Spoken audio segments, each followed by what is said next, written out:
should know that by being a racing driver, you are under risk all the time.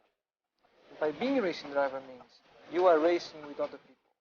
And if you no longer go for a gap that exists, you're no longer a racing driver. Because we are competing. We are competing to win. And the main motivation to all of us is to compete for a victory. It's not to come third, fourth, fifth, or sixth. Right?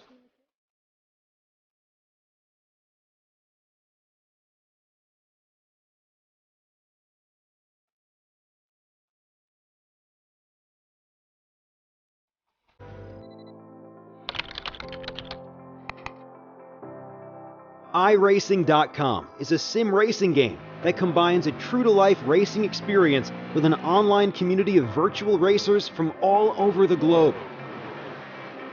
iRacing offers a multitude of officially licensed cars and tracks, laser scanned with millimeter accuracy. Their car models and mechanical systems are based on real-world physics and engineered in cooperation with manufacturers and race teams. iRacing's web-based interface allows members to compare stats and test drive any combination of car and track instantly. Their skill license system ranges from rookie to pro, ensuring members are always pitted against those with similar skill sets. Members are able to sign up for a weekly race series, compete in time trials, host a private race with friends, and participate in racing leagues created and run by the community. With over 60,000 members, iRacing works in partnership with renowned motorsport organizations like SRO Motorsports Group to deliver virtual races based on the real-life Blancpain GT series. iRacing's Blancpain Endurance Series features team racing, giving members the ability to build a team and participate in races ranging from 3 hours to 24 hours. Additional partners include NASCAR, IMSA, V8 Supercars, IndyCar, allowing members to race in their very own 24 hours of Spa, Bathurst 1000, Daytona 500, and many more. iRacing.com, delivering the most authentic racing experience short of getting into a real race car.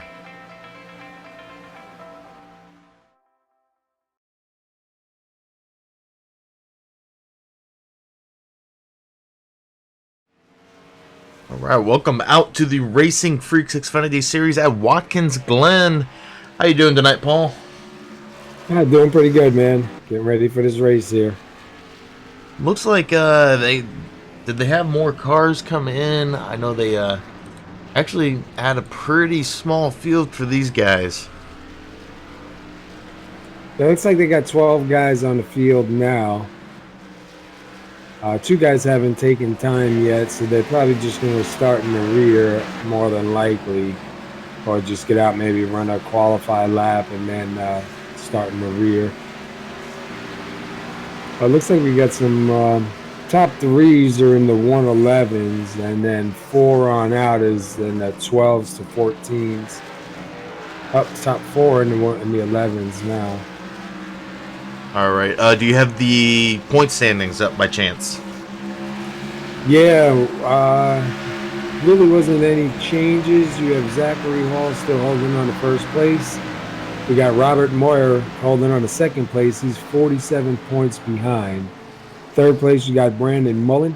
Fourth place, you got James Hackworth Jr. Fifth place, you got Brian Woods. Sixth place is Tyler Conroy. Seventh place is Cedric Hunter. Eighth place is Nick Crawford. David Everly's got the 9th spot, and the top 10 round off is Jeff Gilmore. All right. And it does look like we have 12 cars out here tonight. Yeah. And Robert Moyer did tell us that he plans on running 5 laps and then coming in the booth with us, so we'll get a word in with the owner and operator of Racing Freaks tonight. Yeah, it'd be good to hear him, hear what he has to say, get his point of view on things. Right now, you got the fastest time out there is number 8, Nick Crawford. He's got a 111.335. And then second place, you got Zachary Hall putting a 111.531. So times are pretty close, but I think this is going to be a a spread out field. Maybe the top 3, top 4, if they stay out of trouble, they'll be running a race. And then it looks like 5th place through 7th or 8th place will probably be running their own race also. Yeah, and I know that we saw it the other night racing here. Those guys that are really good at the road races, they will separate from the pack really early, and we'll actually see the whole field kind of spread out. Actually, we saw it. It wasn't until turn 3 or 4 that we saw the field kind of separate. Yeah, it seems like the guys that got this down, man, they're just in a whole different zip code than the rest of the drivers. But ours wasn't too bad. We had that one competition caution at lap 21. I think that kind of threw a wrench in it because that took out a bunch of cars on that start. A lot of guys were trying to get positions, so we had a good field. So I don't know if that was a good idea, but it is what it is. Hopefully these guys can get it sorted out. Turn 1 is tough getting into on the start. Everybody's side by side going through turn 1 and then going through those S's. You got to get what you can and try to get in front or behind through those S's, because there's no room on this track for side by side. All right. Well, tonight the sponsor is actually Southern Motorsport. So, would you like to talk a little bit about Southern Motorsports here tonight? Yeah, just obviously we run a league. We run Tuesday, Wednesdays, and Thursdays. We're running 3 different series: trucks Tuesdays, Xfinities Wednesdays, and Cups on Thursdays. And we've been friends and all with Robert Moyer. We are, not partners with his league, but we help promote. I know he helps promote us. We go back and forth, and it's good to open up the community to a bunch of different leagues and kind of let people know what's racing out there. At our league, we try to keep it as real as we can. We allow you to pit without any announcing, so you can do pit strategy. We don't really beat you down with rules, but we do enforce them. We want respect on the track. We've been around since 2013, and we have a lot of guys that have stuck around for a good part of the duration, and got a lot more new drivers this year, and real good competition. So if you get a chance to watch us Tuesdays, Wednesdays, or Thursdays, or if you're interested in joining, come on out.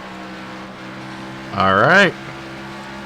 We still got about 2.5 left in practice, and I don't know if you've ever had a chance to drive this track under or in a different car, but I know we've had a lot of practice with Glen week this week and in the all the stock cars and the trucks. But have you ever driven this track in the Formula One cars or the Renault 2.0? I drove them in the DW12, and man, what a difference! The first couple laps I did around there, I was driving them like you drive the Cup car, the Xfinity car. I was letting off and really slowing down quite a bit. I didn't realize, man, with that car, it sticks. You can fly through some of these turns, man. I tell you what, I practiced this track so much in the Xfinity car. It was probably 4 or 5 months ago, back when GAC was going to run it in the Xfinity series. And then I came here in one of the Formula One cars and didn't realize the track changed. Yeah. I haven't tried that boot killed me. Yeah, I didn't try it in the Formula One, but I know we did the other course where when you come out of the carousel, instead of completely coming around, you go down that little side road there. Yeah, that's the boot. Yeah, and not being familiar with that, man, I'll tell you what, I had to go through there second, third gear, kind of cruising just to see what it even looked like, which way you turn and all. And after I got a little familiar with it, I was able to step it up a little bit. But I've always run the Cup track, so to go to something like that, man, it totally threw me off. Yeah. But these cars, the Xfinity cars on this track are actually pretty fun to drive. A lot of guys, I know even in our league, a lot of guys like this track because they're more familiar with this than Sonoma. And it seems like when you know the turns and you kind of know what's coming up, and you don't really have to think about it too much, you can start studying the car better. Yeah, and I was telling guys just, this track compared to Sonoma, 1 second. All right. This track compared to Sonoma, you got a lot of those. You're going uphill, and when you get to the top of the hill, there's the corner, and this track it's basically wide open. You get to see everything that's going on. Yeah, and it seems like I don't know about you, but I've spent a lot more time on this track, so I'm a lot more familiar with this track. You know what's coming up. You kind of know where you need to be. But in these Xfinity cars, you can run them pretty hard, depending on the weather and the setup. I've been watching some of the guys go around, and it looks like they're able to stick them pretty good, as long as you don't overdrive the car or wheel hop it, going into the turn. Because I noticed that's a big problem when you're off on your braking or off on your downshift, and then you get that wheel hop, man. Your car just goes, and it really slows you down. I got to practice on this track for this week to go out and run the. Originally I was going out to run the trucks and the Xfinity series, and somehow, I don't know how, because I was expecting to just lose a ton of iRating this week. I ended up getting, what was it? I ended up moving up to Class A, actually, on this track. And, I practiced it so much, and then I went into the truck series. If you don't think about downshifting going into that bus stop, you can either blow your engine downshifting too much, or worse yet, you forget to brake and you're going through the bus stop. Yeah, I've done that quite a few times, is downshifting too soon in a different car and blowing it up. And, you get used to running the Cup, then you go to the Xfinity, it's got a little bit of a different point. Then you go in the truck, you got a different downshift point. So, take a couple laps to get used to it. But, that seemed to be a big problem for a couple of drivers. All right, we don't have any times yet. Exalta, make sure to ask when we get to the end of the race your question for the winner. But we do have 35 laps here tonight, and I'm already seeing these guys looks like they're struggling a little bit with the time limit for qualifying, and I know a lot of guys struggled with that on Thursday night. Yeah, you have to get out, you have to get your time, and don't forget, you have to come around once for the green flag to start, so you're already ticking off time, and then you got to make it a minute and 13, a minute and 12 around, and if you mess up, you got to go back in and start that whole process over. You could be out of time before you even put any time up on the board. We got one guy showing right now. Bob Skinner put up a 1:12. Zachary Hall was about to put a time in, and he lost it coming around the last turn there. Yeah, I saw right by the pit road entrance. But, here, when you only have 5 minutes to get her done, man, if you don't get it done right away, and then you panic because you see the time going down, you want to try to get a time up. Track position is really important here, especially if you're not having a competition caution or cautions on. You really want to be up front. And I don't know if you as a driver felt this way running the Cup cars here, and I imagine it's the same the Xfinity cars. I felt better running alone instead of in a pack. I was doing a lot of mirror driving when it came to being in a pack, because you don't know where that guy behind you is going to start braking, and if they're going into the back of you. And I found that actually made me drive worse, and I actually lost control a couple times. Yeah, especially on the start going into turn one. I think I started 8th, and I had a bunch of guys behind, and it's like you're trying to watch where you're going, but you want to see if anybody's coming in and going to run you over, so you can try to get out the way. And once you take your eyes off of your points, man, it just throws you out. Same thing going into the bus stop. We all have different braking points. You try to run in as fast as you can and get on your brake. You don't know if the guy behind you is going to keep on going and just take both of you out. So you're watching him, trying to watch, and all you need is be off your line just a pinch, man, and that's it. You're done. I struggled Thursday night here. You know, I started off good. I was chasing you down. I was getting ready to actually give you some heat, and then I ended up almost on the right out of the carousel that next turn. I ended up forgetting to brake, and I braked too late. I went up in the grass, and you know, thankfully I didn't hit anything. But you saw you took off on me after that. All Well, right, we're coming near the end of qualifying right now. looks like so far you got Nick Crawford, who was fastest in practice, got a 111.472 so far to hold the first spot.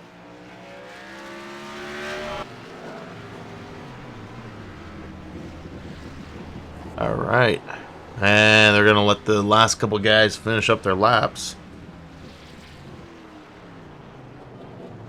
I don't know if you noticed the change with the finishing of qualifying, but I really appreciate iRacing changing that and actually letting guys finish the lap they're on.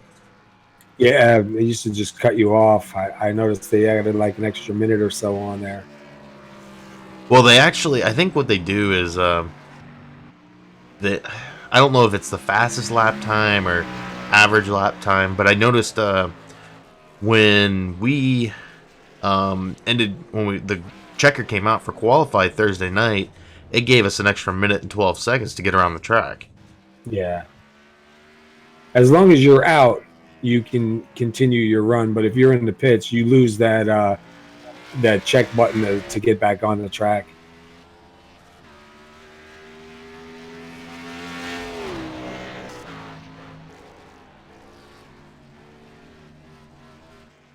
I think we just had our last car cross the start finish. So Yeah, I was just listening to Zachary Hall talking to his crew, and he was saying where he wrecked, he forgot the downshift. That's the problem, you know. You concentrate so much in racing, and if you forget the downshift or forget when to downshift, then it just throws you right off. And then if you downshift too quick, you get some wheel hop, and it just throws your car. So this should be pretty interesting. If they can get through turn one and get through those S's and get into the carousel, they should be all right. That's where it's all going to come down to is on the start, man. If these guys can get it done clean. all right, let's go through the grid here tonight. Nick Crawford will be your pole sitter with a 111.472. Bob Skinner will come in second here tonight. Brennan Mullen, third place. Cedric Hunter in fourth. John Jones, fifth. Shane Atkins, sixth. David Everly, seventh. Christopher Matthews in eighth. James Hackworth Jr. in ninth. Jeff Gilmore is the first car to not take a time, and he starts 10th. Robert Moyer Jr. in 11th, and Zachary Hall didn't get a time in, and will start at the back of the field in 12th. And as always, thanks to Jason Allison for letting us use the overlay here tonight. Ignore the website on the bottom. I believe it's ibog.co now. But he always makes great overlays and is working on a new overlay for us here. Yeah, that's going to be awesome when he gets it done. He does a great job, man. Good work.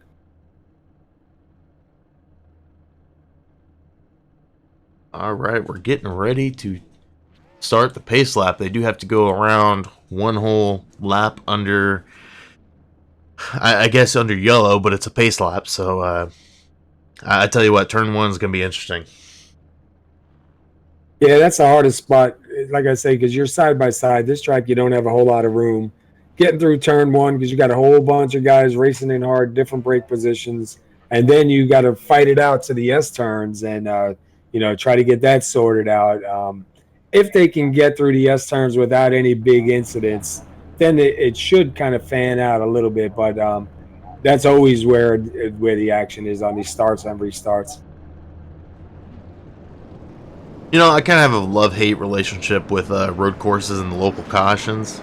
I mean, I love the fact that you don't have to go a full lap under caution or 3-4 laps under caution at road courses. But I tell you what, it really, if you mess up, you're done. Yeah. I remember, I think it was Watkins Glen, where Earnhardt wrecked it coming, almost coming to the last turn, and then was able to get it in the pits, fix it up, and get it back out on the track before they came around to lap him. Yeah, that's good if you can get in and get out in time. You know, at least you won't, like on the short track, where to put you 2 laps down just for going in. But it's hard to make that time up if the rest of the field doesn't stop.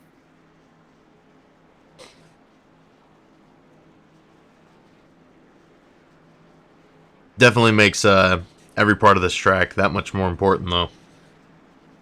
Yeah, I'm hearing a little bit of chatter right now over the radio that guys are hoping not to run each other over in the bus stop. So, like I said, man, it's going to be a tough spot. I've noticed, though, before races, if a lot of guys will like warn them, hey, I brake early, or hey, I brake late, there's a lot more caution. I mean, guys have more caution when they go into that corner. Yeah, but when that green flag drops, man, it's a whole different story. Yeah. You know how it is. The green flag drops. A lot of guys want to get what they can get while the tires are still good. You want to try to take advantage of it if you can, but the problem is it's so early in the race. If something happens, man, it can really ruin your night.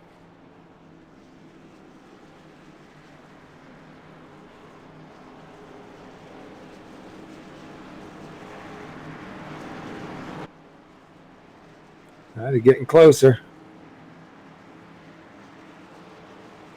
I tell you what, these starts are especially hard for the guys in back when you have a big field, because that green comes out when you're in the corner. Pace car dips in quick. And green flag, 35 laps at Watkins Glen in the RacinFreeks Xfinity Series. Oh, that was a fast green.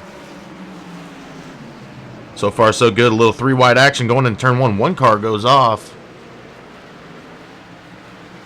I believe that was the 34 of Christopher Matthews. It looks like they're getting it sorted out through the S's there.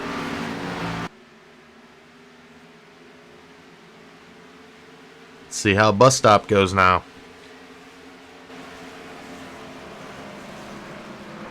Looks like there's single file going through there right now.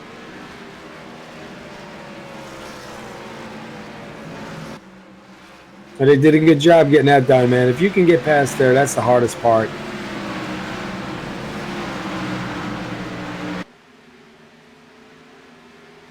You got Nick Crawford still leading the way. Bob Skinner is following him in second.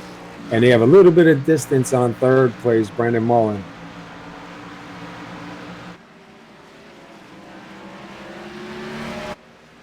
I think Mullen doesn't have third place anymore. I believe he's up in second. Yeah, he has second. I have Cedric Hunter now in third. Bob Skinner in fourth. Yep. Cedric hit that turn 1 inside rumble strip a little bit. Kind of upset his car, but he's got it under control.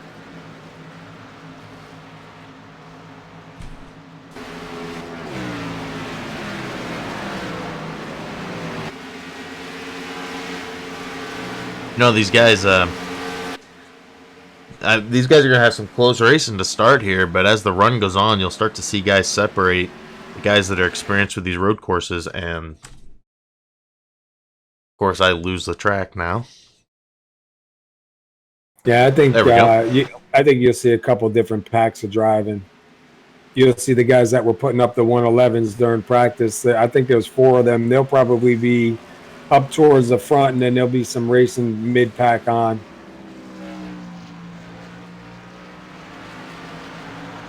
Sometimes all you can do is hang on and hope the guy, you can give the guy in front of you enough pressure to make him miss his mark.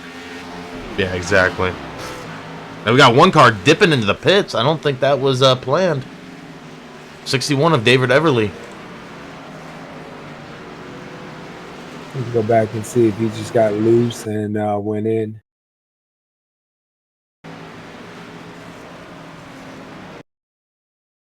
Let's we don't have the camera today. Yeah, it looked like he just got loose there. Oh yeah. and he avoided hitting the pit wall coming in, but they're going to hold him for a penalty. Did a good job keeping it off of the wall. You know, I'd rather take the speeding penalty than wreck the car. Yeah, you see that they're spreading them out already. Nick Crawford way up front. Brandon Mullen not too far out of his sights, but from Brandon Mullen back to Cedric is quite a distance.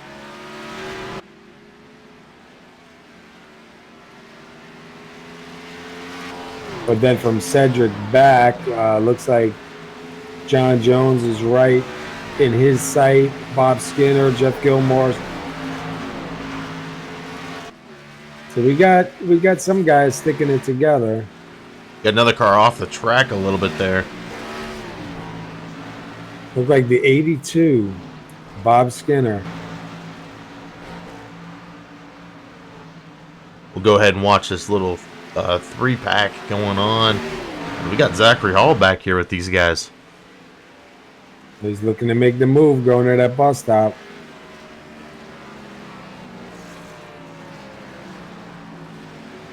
And he gets it done. He got that right line getting in.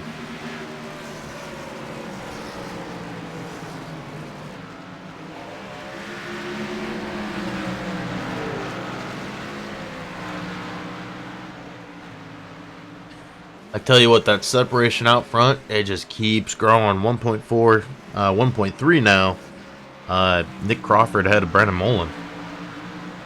And if you look at Zachary's all over the back of Jeff Gilmore. He's just waiting for that spot to get another pass on him. He's going to the inside, trying to get it. See if he can get it done in turn one without overdriving.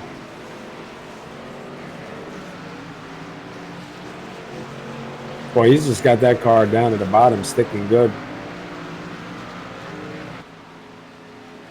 Probably, if I was Jeff Gilmore, probably what he did was saw he had the inside, just let him go. It's too early, Much too early to wreck. And we do know Zachary Hall's pretty fast. He didn't get a time in here tonight, though. It looked like he spun out twice before he could get that time in. You got Bob Skinner and Shane Atkins right behind them. Looks like Shane's closing in on Bob a little bit. Oh, we got number 57 kind of slid it up, skidded a little bit going through the carousel. Lost a couple of positions. He'll fall in behind Shane. Oh, on the side of him now.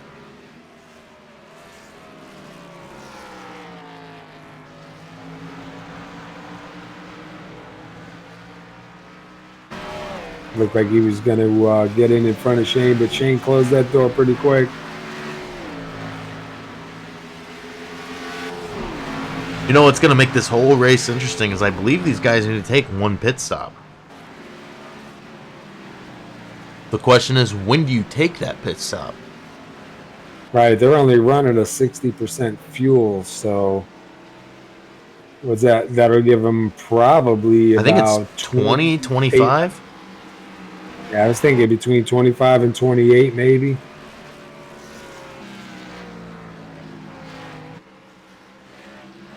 So, I mean, do you just split it down the middle and try to run the tires evenly?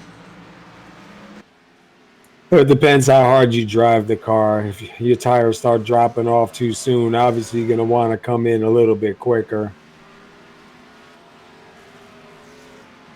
But if you look, Brandon isn't really letting Nick get too far in front of him. He still has him in his sights, but from Nick back to third, back to Cedric, is quite a distance. Oh, yeah, it's 5 seconds back, 5.5 seconds back from Brandon to Cedric.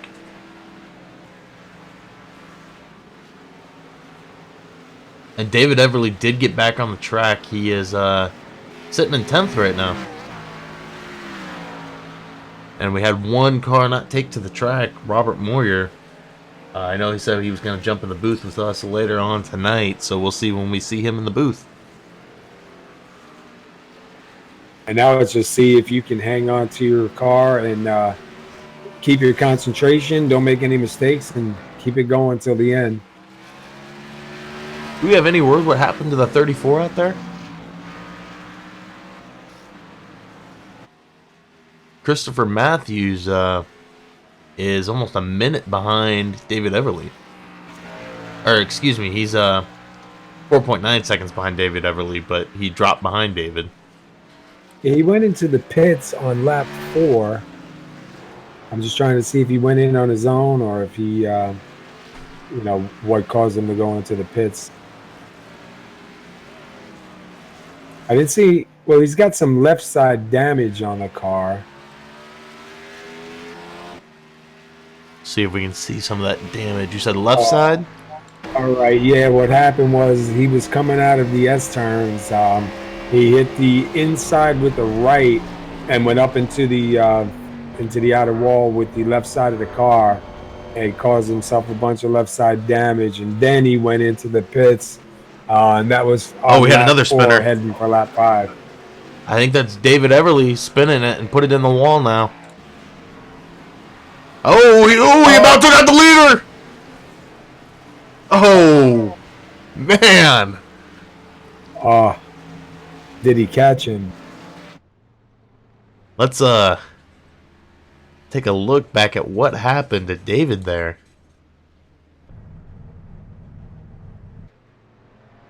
Let's go back to before the carousel turn. Oops. Wrong driver. Gotta go back a little bit farther. It looks like he just came out a little too hot. I'm just trying to see if he made contact with him. He lost it coming out of bus stop. Tried to gain control of it. Who was it?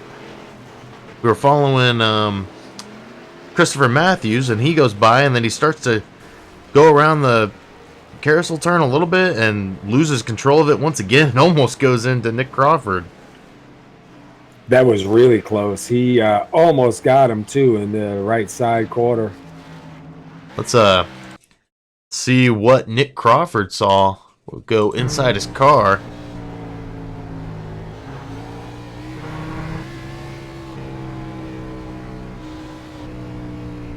Oh, man.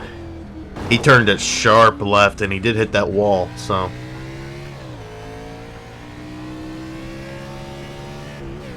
Yeah, he's got some left side damage on his car.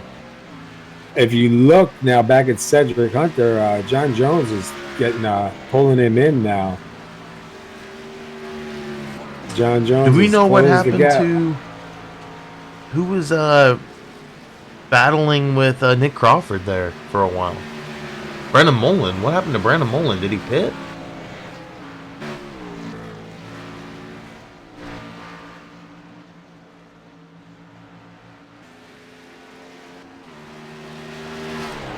Brandon Mullen fell from 2nd to 8th quick. Yeah, I'm going back looking now to see if I can find out what happened here.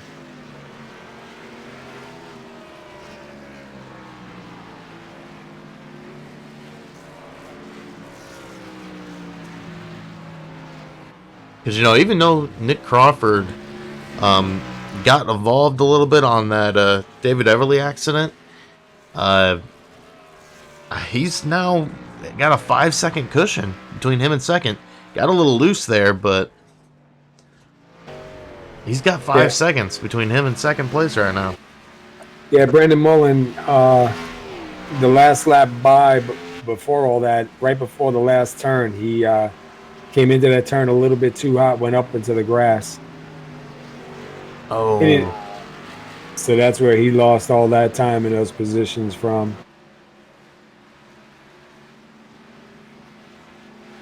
Looks like he just came a little bit too hot, hit the rumble strip, or went off into the grass. Well, David Everly is still on the track at this moment, so we'll see if we see him back out there trying to get a couple more positions. Robert Moyer was the only person not to go on the track tonight, though, and Nick Crawford's working on the first lap car now. And he gives him plenty of room to let him go by.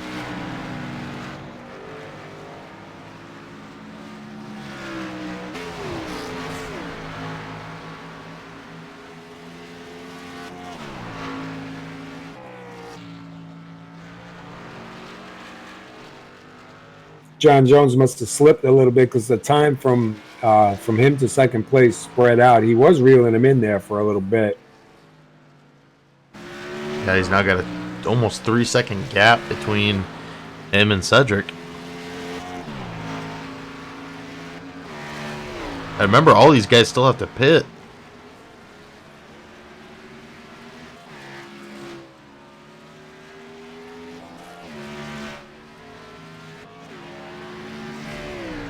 We got Bob Skinner running 4th and Shane Atkins running 5th. And Shane Atkins still has him pretty close in sight. So if he can just keep up with him and give him a little bit of pressure.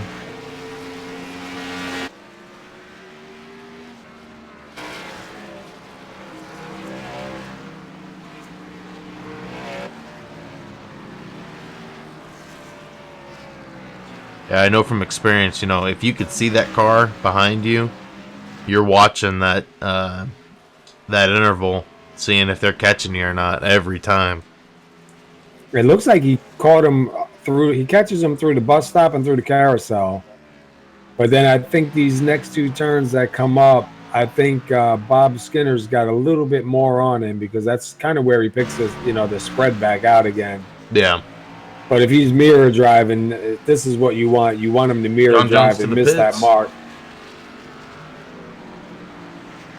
And, I was going to ask you this moments ago, if we would start to see some of these guys pitting, trying to get an early pit.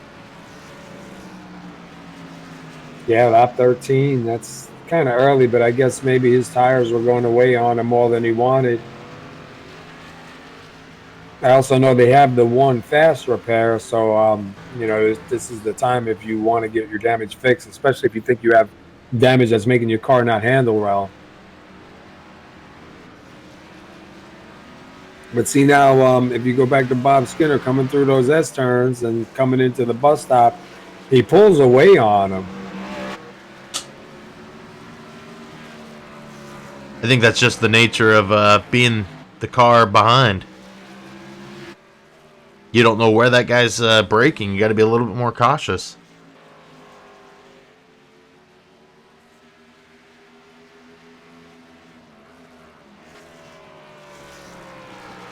I tell you that Bob got a little loose there, but he does keep it together. But I can tell you that wow, everybody's getting loose now. But like I was saying, I hated being behind another car at this track because you just don't know everybody's braking points, and if that guy brakes a little early, you're screwed.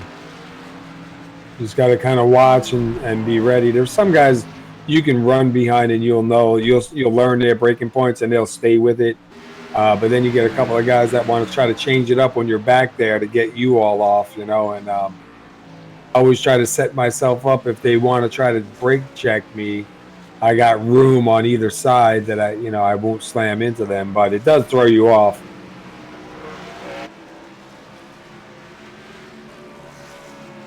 Because we've had some guys that, once you start following them, they start changing their brake line, but they're doing it mostly to brake check you, and it makes it tough.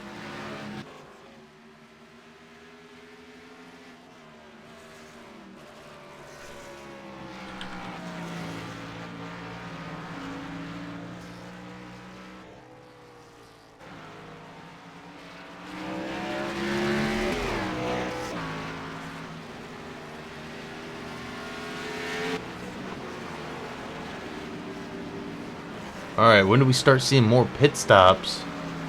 As we're getting just about to 20 to go. Let's take a quick run through the field and see where everybody stands at this moment. Nick Crawford started first, has led all 14 laps here, and is currently sitting in first. Cedric Hunter started 4th and is currently sitting 2nd. Bob Skinner started 2nd and is now 3rd. Shane Atkins started 6th and moved up to 4th. Jeff Gilmore started 10th and has moved his way up to 5th. That's great for Jeff. Brendan Mullins started 3rd. Did we get word what happened to him again? Yeah, he got into the wall a little bit. Not the wall. Almost to the last turn, he got up into the grass there. Okay, so he started 3rd, is now running in 6th. James Hackworth started 9th and is running 7th at this moment. John Jones, who pitted earlier, started 5th and is now running 8th. Zachary Hall started at the back of the field in 12th and is now running 9th. Christopher Matthews started 8th and is running 10th. And David Everly is still on pit road. I wonder if he must have some repairs he needs to get done. I think our best battle on the track right now is between Bob Skinner and Shane Atkins. Yeah, I was just going to tell you, Atkins is putting the heat on him these last couple of laps. I thought he was going to make the pass on him coming into 1 this last time by. He put the car on the inside and looked like he was going to throw it there, but I guess he figured he'll wait. I think he knows he's getting to him. I think he realizes he's making a mirror drive and misses marks because if you watch him as they come across the line in a minute, he tries to set him up for that turn 1.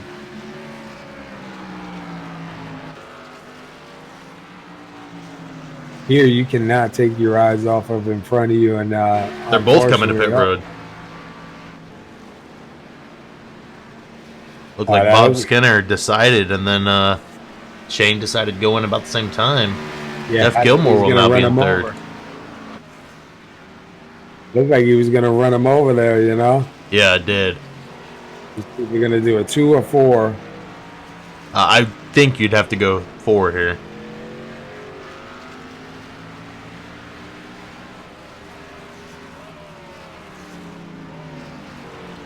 Yep, and they both go 4 tires.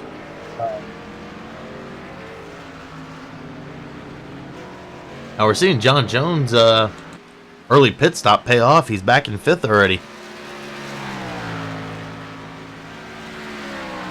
And Shane is out, and Bob is sitting there. I think Bob might have got caught speeding. Because Bob's just leaving now. Either he got caught speeding or he had some repairs and some damage he was getting repaired. I think he did clip the wall earlier, if I remember right. But he does have that fast repair, so... I wonder if maybe he got to check it and let them just do the repairs on the car, because he was sitting there for quite a while. Shane put some distance on him. About 17 seconds difference, and Bob Skinner had a 29.8 pit stop. Yeah, that could be a 15-second penalty speeding, you know? Yeah. We'll have to find out if that was actually a speeding penalty or repairs. Sit down for repairs. But now that changes everything there. Because now you have Jeff Gilmore who came in. Can he make it to the end? He's 25 seconds behind. Jeff Gilmore has not come in yet. Oh, yeah, that's right. I'm sorry. John Jones did. John Jones. I thought it was Jeff. I was going to say he's 25 seconds behind. He, depending on what he does, he might be able to be there for contention, but throw that right out. Top 2 are on pit road. Nick Crawford and Cedric Hunter on pit road. I'm guessing they're going to do a 4-tire stop. Yeah, and this will open up the door for John Jones. If he can get up to those guys before they come out of pit road, that early pit stop will pay off.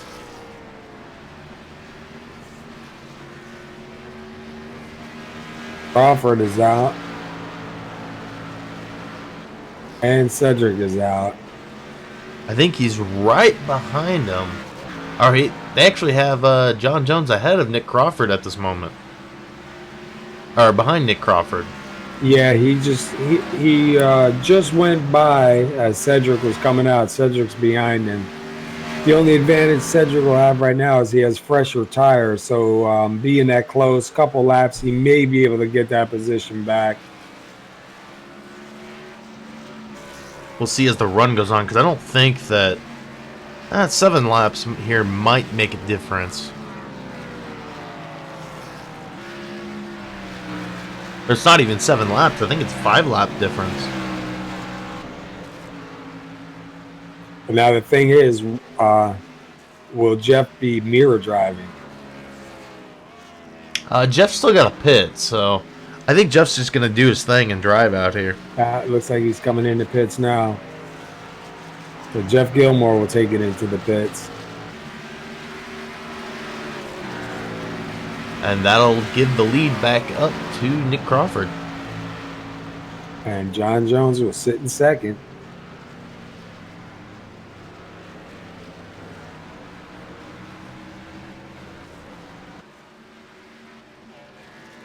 You have another car coming into the pit. Oh, man, that's a tough break for the 57 of Jeff Gilmore. He did not officially lead a lap.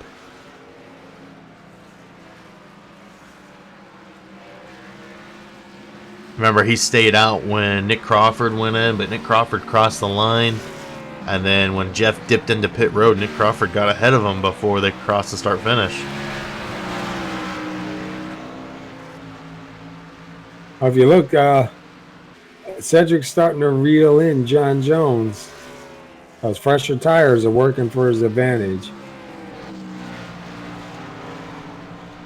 Got in the grass a little bit there. Yeah. He's really pushing it.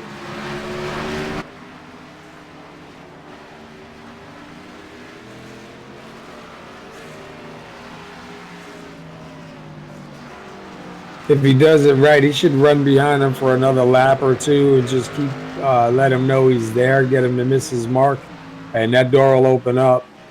If John Jones is want to keep that position, I mean, I know he's got a little bit older tires, but he's just got to look forward.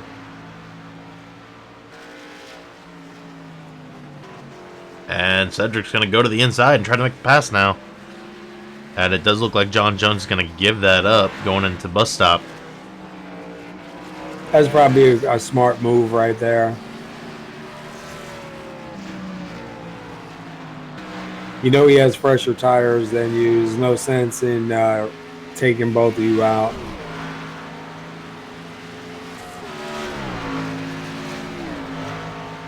Especially you don't want to give up a third place spot if you don't have to. And all of our pit stops are done. So I imagine we'd see everybody going as hard as they can with 14 to go. And you got Brandon Mullen moved up to 5th position, and he's pretty close to Shane right now. A couple car lengths back. Just trying to watch the time, see if he looks like he's pulling him in or not.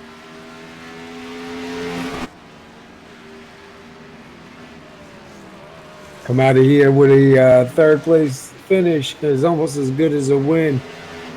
I know if I finish with 3rd place. Oh, here, Shane got a little loose there and gave up the position to Brandon Mullen. Sorry about that. That's all right. You were talking about John Jones.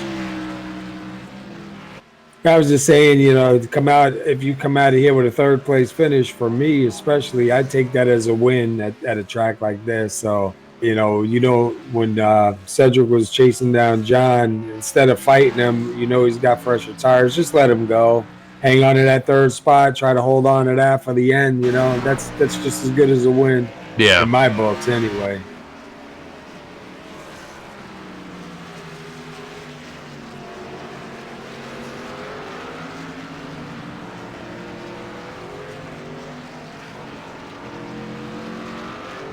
And looks like you got Bob Skinner behind Jeff Gilmore. That might become a little something. Jeff Gilmore just pitted not too long ago, so I'd imagine those fresher tires are going to start putting the distance between them.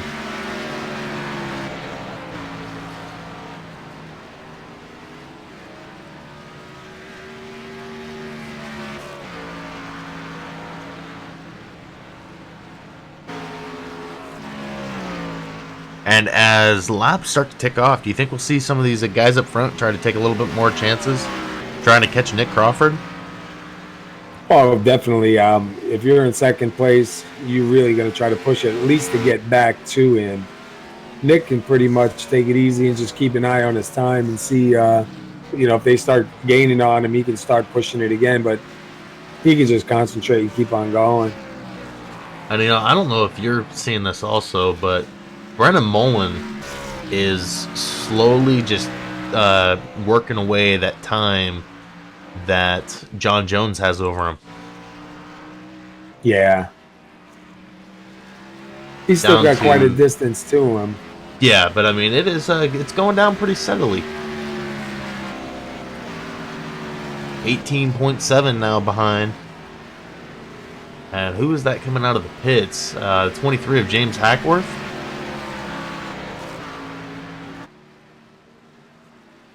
No, I believe that's the 34. 34 of Christopher.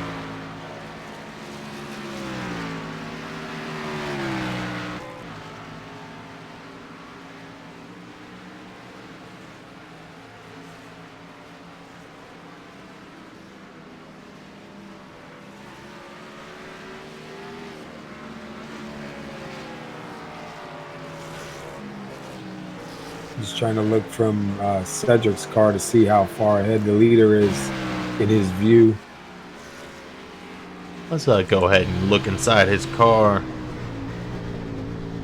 as he comes around turn number 1. I don't know if you're still riding along with him, but you can definitely tell these cars are starting to slide around a little bit more. Yeah.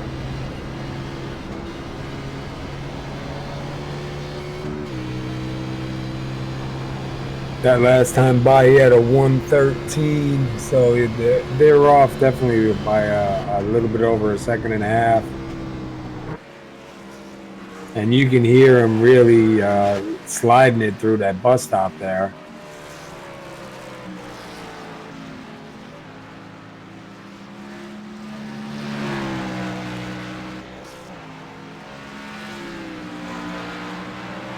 Brandon Mullen now 16.5 behind John Jones. I wouldn't be surprised if he gives John Jones a battle for third place before the end of this. There's definitely enough laps left to get her done.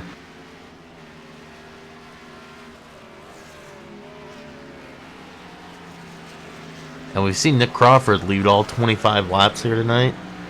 I don't know if we'll see a drop-off from Nick. Right now, he has no pressure on him at all. All he has to do is keep his eyes forward, watch his marks, listen to his spotter. If second place starts getting a little bit close to him, his spotters will let him know he's getting there, and then he can just step it up a little bit more.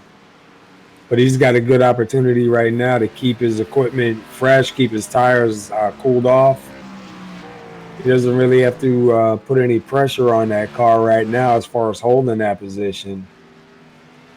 But, if his spotter starts telling him, he's gaining on you, got a few thousandths of a second on you, then it's going to be time. Hopefully he'll keep it for the end. My time isn't updating like it was.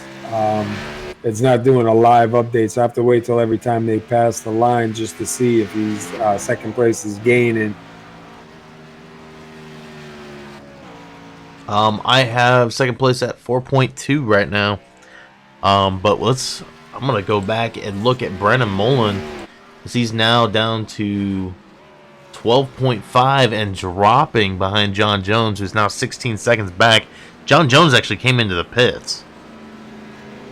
So that'll actually give up third place to Brennan Mullen.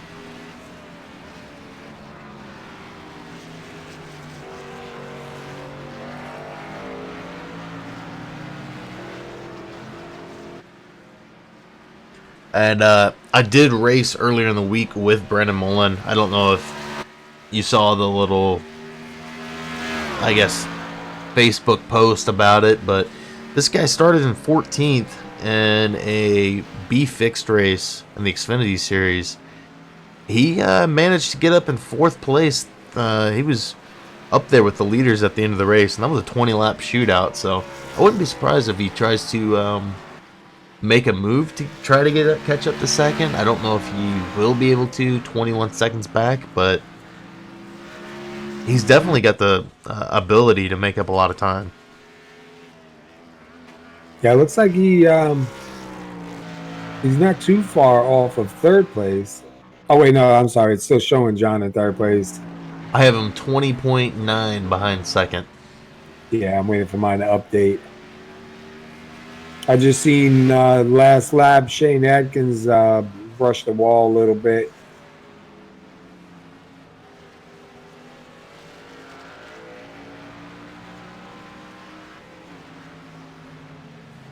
Yeah, now mine just update. Yeah. That's a long way to go. I mean, if 1st and 2nd place don't actually get off the track and slide around and get stuck out there, he'll probably just hang on to 3rd place if he doesn't make any mistakes himself.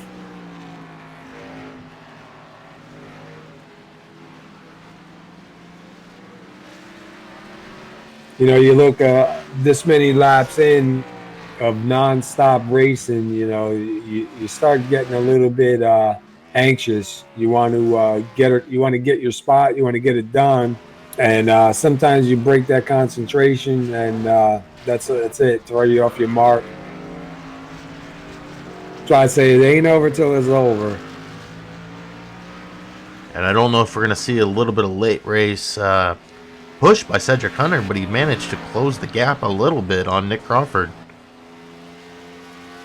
Well, if you look, you got Bob Skinner, Zachary Hall, and Jeff Gilmore, the 3 of them together right now, coming into the last turn, and they're pretty close to each other. That's going to be a battle for position. You know, I'm kind of surprised to see Zachary Hall back here. I imagine he's not too big of a fan of road courses, because we see him up front most of the time. Yeah, well, if he just doesn't really like this style of track, or if he got himself into a little problem early on.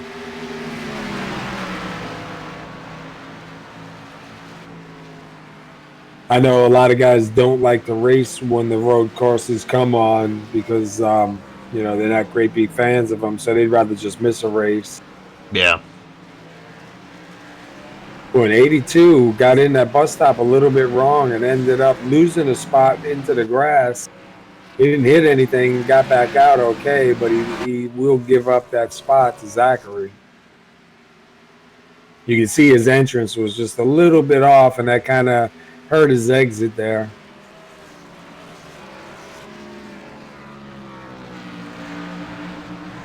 So that'll move him back to 7th. Still not a bad run. 7th place to hang on to.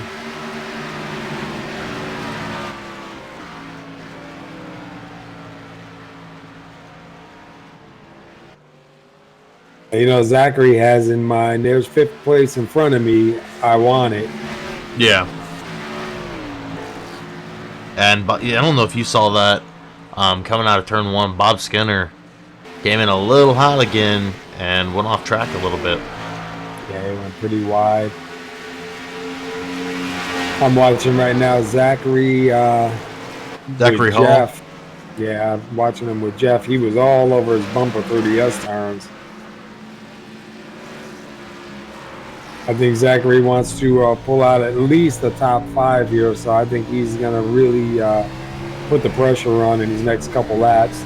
He snapped a little loose coming out of carousel.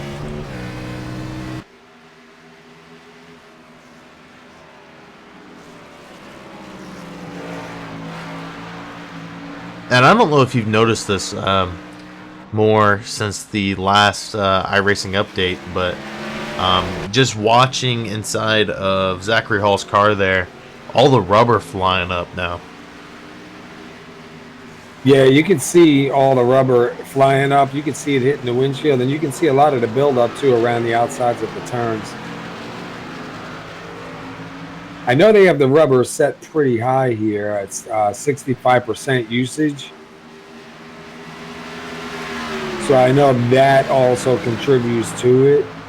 I know, like with us, we try to figure out, we've been trying to figure out what is a good percentage, because we're not running full length races. So, you know, you try to break it down so that the amount of laps you run simulates a full lap race rubber wise. But we haven't found that happy medium yet. And I know Robert was testing with that for quite a while. Zachary Hall right back on the bumper of 57, Jeff Gilmore. He's going to go to the inside and try to make the pass. Didn't have enough going into the corner, though. So that's all he needed, was for him just get a little bit wide. He's got on the outside, pinned him down. I thought we were going to have some contact there. Good job getting through that turn. And I don't know if you saw that. The 57 jumped in front of Zachary Hall. It looks like Jeff Gilmore's a little bit defensive now. I don't know if he's going to be able to hold on to that position through 3 and 4. And it does look like he gives it up to Zachary Hall. That was a good job of him getting back for turn 1. He threw it in there and made it stick. Went a little wide, but man, that was a great move.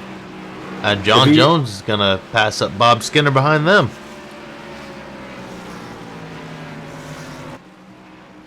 If Gilmore just drives behind him, let the tires cool off a little bit, and try to make another late run.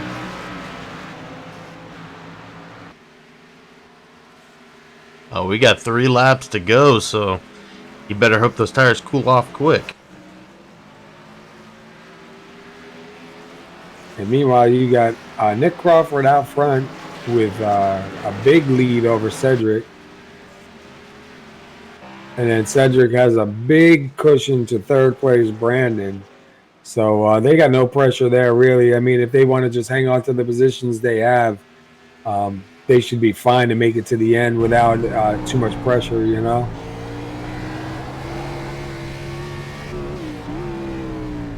And Brandon Mullen is coming up on somebody.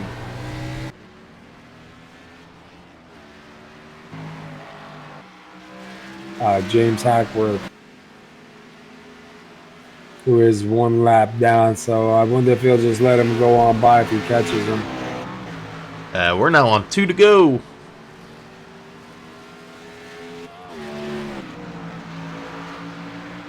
Let's go ahead and ride along with Nick Crawford and see if he can hold on to this win. Almost 5 seconds ahead of Cedric Hunter now. Anything can happen, though, in 2 laps. That's a long way around.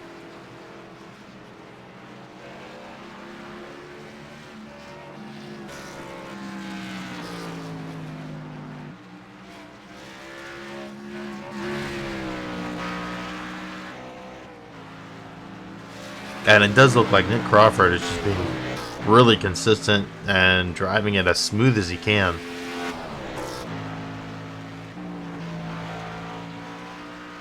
Yeah, he has no pressure on him right now, so he can concentrate on everything that's going on in front of him. It's hard to drive when you're watching behind you, so he's got that safety cushion right there for this last lap. White flag is out. Crawford into turn 1. Pretty much has us sealed, and I think we pretty much have our top 3 sealed. Pending any accidents that would... I mean, I'd be really upset at that point. You have John Jones getting ready to put pressure on Jeff Gilmore. Try to make a last lap pass.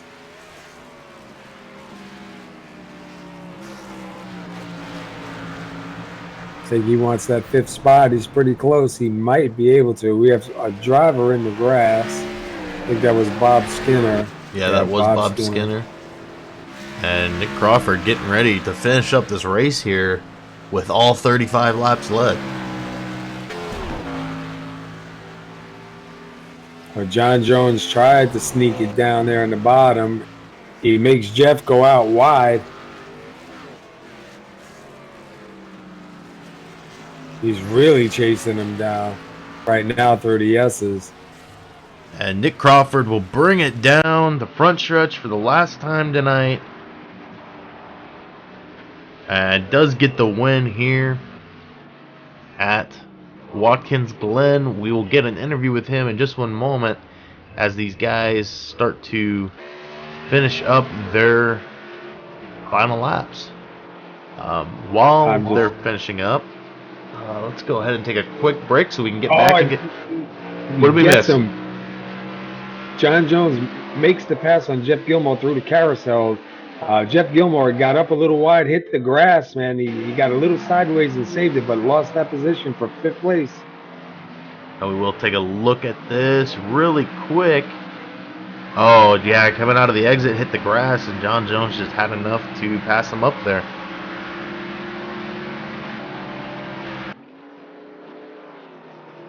All right, well, let's go ahead and take a quick commercial break. We'll get back and get these interviews in for you guys. We'll be right back after this.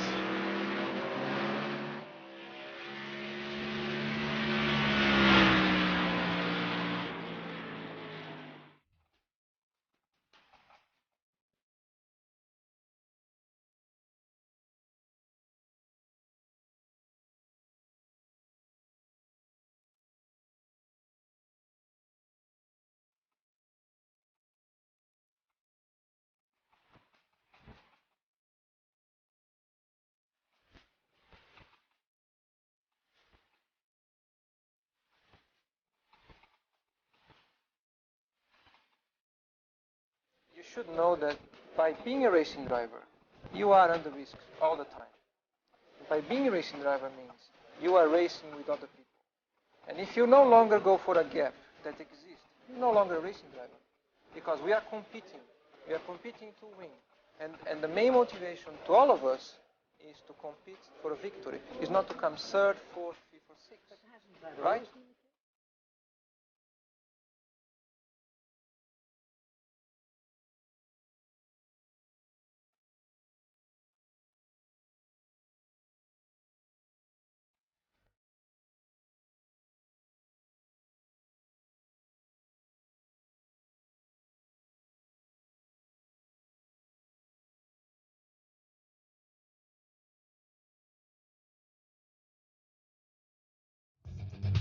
Simulated racing can be awesome, but it can also be kind of a free-for-all. Interestingly, auto racing faced the same problem in its earlier days. Whether it was on the back roads, the beaches, or the city streets, the racing was fun. But there was always a certain level of chaos and danger, until some folks came along and put some order to all of this. Stuff like official racetracks, regulations about weight and equipment, and enforcement of standards. That's what gave us high-speed excitement, fast-paced action, and photo finishes. That's when racing became racing. The guys over at iRacing.com have made the same transformation in the world of sim racing. Sure, they've got the most accurate tracks and realistic cars out there, but that's just the start. See, iRacing analyzes the performance and results of each driver in every race, so you can be sure you're always placed in races where the competition will be tight, and that those reckless drivers who ruin it for us all are kept in the pits. Not to mention that with over 45,000 active members already in their vast community, you can find races day and night, so you can always get in on the action. You can even join a league of your favorite series. And since updates are always automatic, you don't have to worry about software and can focus on the track. Zip up your fire suit and check out iRacing.com.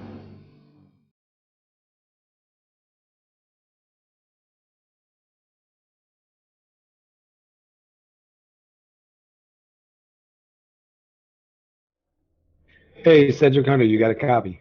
Yeah, man. Hey, well, congratulations, man. You bring her home in 2nd tonight. Looked like you had a pretty good car out there. We've seen a little bit of up and down going on, but you managed to hang on and pull her in 2nd. Tell us about your car. Tell us about your race. Tell you about my car. The car was decent. We ran a practice session actually earlier this week, and I was running really quick, and I felt really confident going to this race. And just it didn't click at all today, and I struggled a lot. And the car though was fine. The setups are really good for this track. We fell a little bit short to Nick though, but all in all, it was still a really good race. Yeah, to bring it home second, I mean, for me, I would take that as a win because this is a tough track to race at with these cars. It looked like the tire fall off. We were watching some guys. We were seeing guys getting loose. Seemed like the tires were kind of giving out, making the cars tight, throwing a lot of wheel in it maybe. Oh, for sure. I found, honestly, that last run was a lot of like cat and mouse with me and Nick. I kept gaining on him for about a half second, then I'd mess up, get loose, or overdrive a corner, some type of mistake and fall back, and then get right back up, and it was just back and forth constantly. But to answer your question, it did kind of get loose. Some corners it got loose, some corners it got tight, but it wasn't too bad. Yeah, well, it did look good. Go ahead. You wanted to say something, Steve? Oh no, I'm waiting. All right. Well, congratulations on your second place finish here, man. Like I said, for me, I would take that as a win because I'd be happy with a second place in these cars. I know they're not the easiest to drive. Anybody you want to give a shout out to before you go ahead and celebrate your second place? Just shout out to my team, Dre Motorsports, David, Brandon. Corey wasn't able to make it tonight. Brandon, actually, I thought was probably going to win the race. He had a really fast car and just ended up making a mistake early on in the race. Also, shout out to Nick for winning the race. He did a really good job. And yeah, shout out to you guys. All right. Congratulations on your second place, man. We'll see you next week. Thank you. Nick Crawford, you got a copy? Yes, sir. All right. Well, you definitely were the head of the pack tonight, leading all 35 laps and getting the pole also. How was the car out there tonight? Man, this car, with these conditions, with the weather, it feels great. A lot of grip. There was a little bit of tight and loose at the end of the run, but first half, 3/4 of the run, it was great. Now, we did have one question come up during the race from a viewer. How were you able to hit all your braking points and, consistently run your laps here tonight?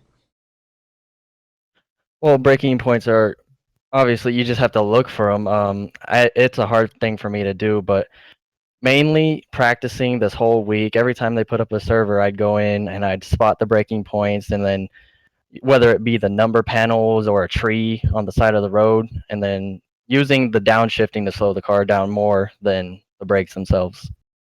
All right. And one more thing I got for you. I think it was about halfway through the race. You had a little bit of an incident there. What was going through your mind going into the carousel turn when you saw the 61 of David Everly? Oh yeah. Well, I was coming out of the bus stop, and my spotter comes over, the default one, and he says, "Car on the inside, right up here." And then I see the yellow flag flashing. So I went up maybe middle towards the top of the turn in the carousel, and then I come around the corner, and then he starts going up the hill, and I'm like, "Oh no!" And then I do a quick left and just kind of scrape the wall a little bit. But yeah, it's a part of racing. I don't blame him for it. Yeah, He said he couldn't really see us coming. it's definitely something, racing in a league for a while you get used to. And you get that much more confidence when you see a situation like that where you don't really freak out and turn the wheel more than you should have. Oh yeah. Your reflexes get a lot better, but like I said, I'm not mad at him for doing it because everybody makes mistakes. I wouldn't want people to be mad at me for doing it. Exactly. All right. Well, any shout outs you'd like to give tonight? Oh, definitely the admins, David and Robert and Brandon. They run this thing really good, and it's really nice. And definitely my teammates too. They might not think it, but they help me out a lot. All right, and go ahead and celebrate that win here tonight. I forget. I think it's win number 3 or 4 for you. Oh no, you're being too nice. It's number 2. Oh, it's number 2. Okay. Well, congrats on your win here tonight. I imagine we'll see you out next week. Yeah, I'll try to make it. All right. Well, hopefully we'll get to talk to you again next week. All right, thank you guys. All right, Paul. If would you like to go through the standings here tonight? I actually don't have them in front of me. Okay. I can run through them really quick. Nick Crawford, your winner here tonight. Cedric Hunter comes in second. Brennan Mullen finishes third. Shane Adkins in fourth. Zachary Hall fifth. John Jones sixth. Jeff Gilmore seventh. Bob Skinner in eighth. James Hackworth Jr. in ninth. Christopher Matthews finishes 10th. David Everly finished 11th here tonight, and Robert Moyer did not take the field. So with that, let's run one more commercial break before. Actually, let's do this before the commercial break. Thank you everybody for stopping by and checking out the race. Thanks to RacinFreeks for allowing us to broadcast this race here tonight. And once again, thanks for everybody who followed on Twitch tonight and subscribed on YouTube. So with that, we'll go to one more commercial break and call it a night. And also, next week they'll be at Mid-Ohio full. Oh, tough track. All right, and as always, we have on Arctic Broadcasting, we actually are having a new league join the broadcasting session. So Monday night we'll have GAC. I believe they're racing at Daytona. And then Tuesday night we have Southern Motorsport Truck Series. Wednesday night we have Southern Motorsport Xfinity Series. And then we are back here Saturday night at Mid-Ohio. That ought to be interesting. That's going to be a good week coming up. All right. And with that, thanks everybody once again. Have a great night. Good night, everybody.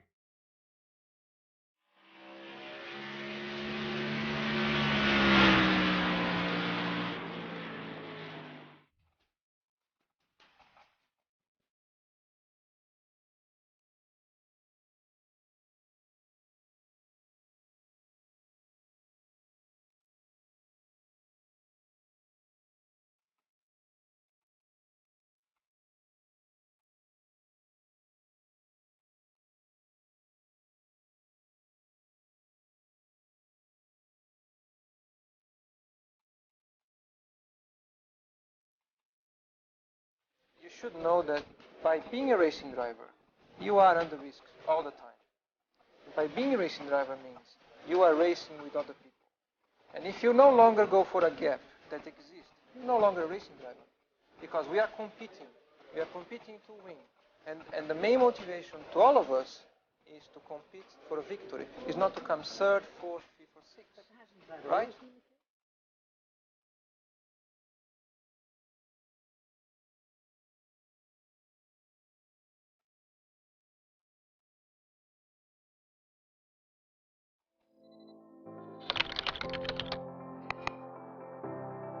iRacing.com is a sim racing game that combines a true-to-life racing experience with an online community of virtual racers from all over the globe. iRacing offers a multitude of officially licensed cars and tracks, laser scanned with millimeter accuracy. Their car models and mechanical systems are based on real-world physics and engineered in cooperation with manufacturers and race teams. iRacing's web-based interface allows members to compare stats and test drive any combination of car and track instantly. Their skill license system ranges from rookie to pro, ensuring members are always pitted against those with similar skill sets. Members are able to sign up for a weekly race series, compete in time trials, host a private race with friends, and participate in racing leagues created and run by the community. With over 60,000 members, iRacing works in partnership with renowned motorsport organizations like SRO Motorsports Group to deliver virtual races based on the real-life Blancpain GT series. iRacing's Blancpain Endurance Series features team racing, giving members the ability to build a team and participate in races ranging from 3 hours to 24 hours. Additional partners include NASCAR, IMSA, V8 Supercars, IndyCar, allowing members to race in their very own 24 hours of Spa, Bathurst 1000, Daytona 500, and many more. iRacing.com, delivering the most authentic racing experience short of getting into a real race car.